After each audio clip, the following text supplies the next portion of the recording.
မြတ်စွာဘုရားလက်ထက်ကဂရေ80ချမ်းသာတဲ့တထေးအလှတန်းအလွန်ဝါဒနာပါသူ့ရဲ့လှတန်းဝါဒနာပါပုံကတစ်မျိုးထင်ပေါ်ခြင်းနဲ့ကြော်ကြားခြင်းနဲ့သူမို့လှနိုင်တယ်ဆိုတဲ့ကြွားခြင်းဝါခြင်းစိတ်ကလည်းရှိတယ်ဟုတ်ပြီလားငါတထေးပဲဆိုပြီးမောက်မာတဲ့မာနကလည်းရှိတယ်လှတော့လှတယ်နော်အဲ့လိုစိတ်တွေနဲ့လှလိုက်တာတဲ့ဂရေ80ကိုကုံရောဂရေ80ကုံသွားတော့စားရမဲ့တောက်ရမဲ့ဖြစ်သွားတော့အဲ့ဒီမှာဇနီးမောင်နှံတိုင်ပင်တာတဲ့ငါတို့စားစရာလည်းမရှိဘူးလှလိုက်လို့ကုံပြီဂရေ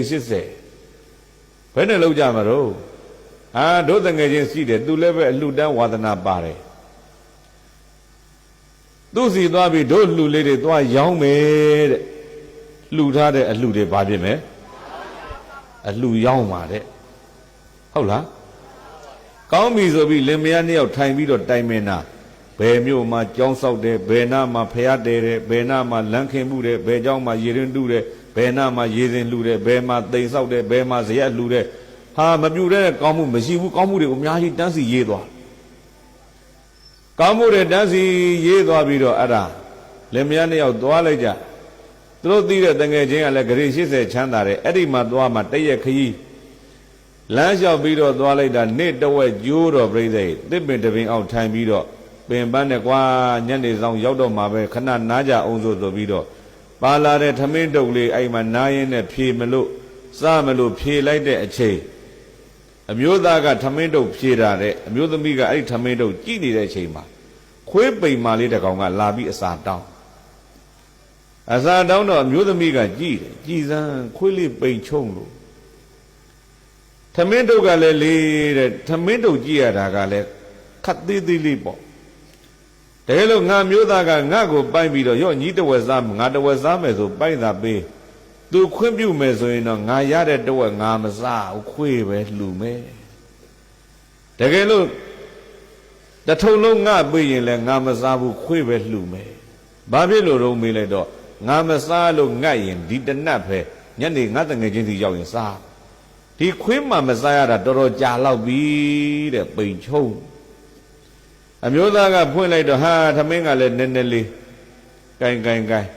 ငါကအမျိုးသားဆိုတော့ညနေစားရမှာငါခံနေရှိတယ်ညိသာစားတော့တထုံလုံးပေးတော့မျိုးသမီးကပြောတယ်မောင်ရဲ့တဲ့ကျမဒီလိုအတွေးလေးဝင်နေတယ်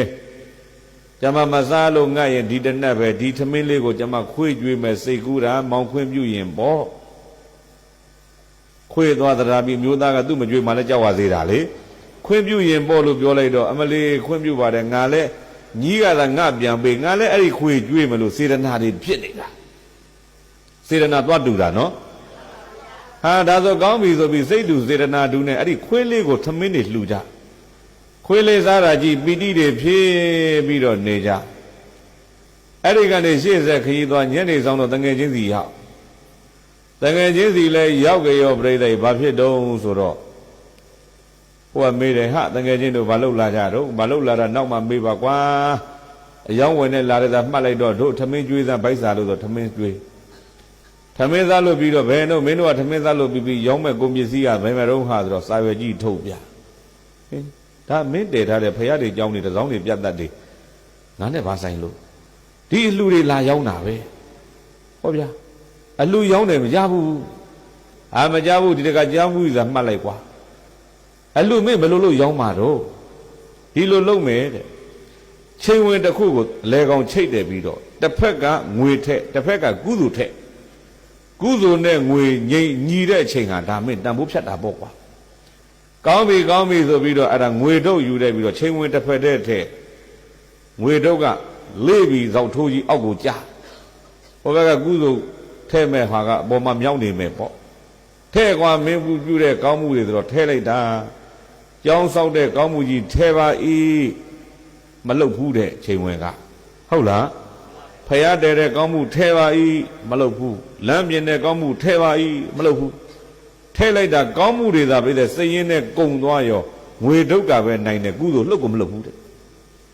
ဟဲ့ကောင်ထဲမင်းနောက်ထပ်ထဲเสียကြံသေးလာပြီးတော့မကြံတော့ဘူးကွာငါစင်းတော့ကုံသွား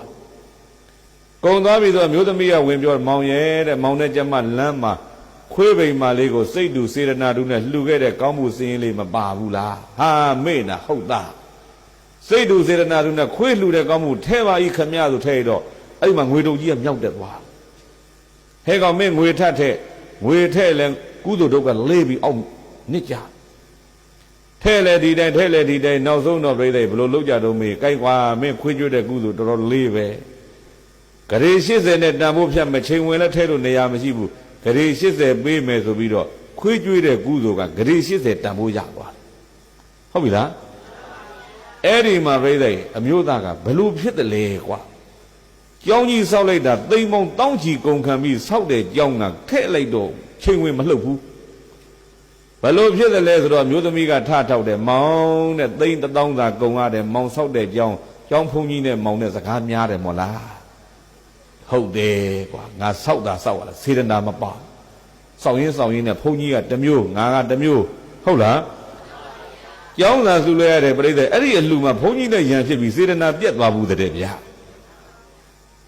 ဒါဆိုရင်ဖယားတဲတဲ့ကောင်းမှုကြဘယ်နဲ့တော့အဲ့ဒီတော့ကလည်းရှင်ဂောပကနဲ့စကားများတာပဲ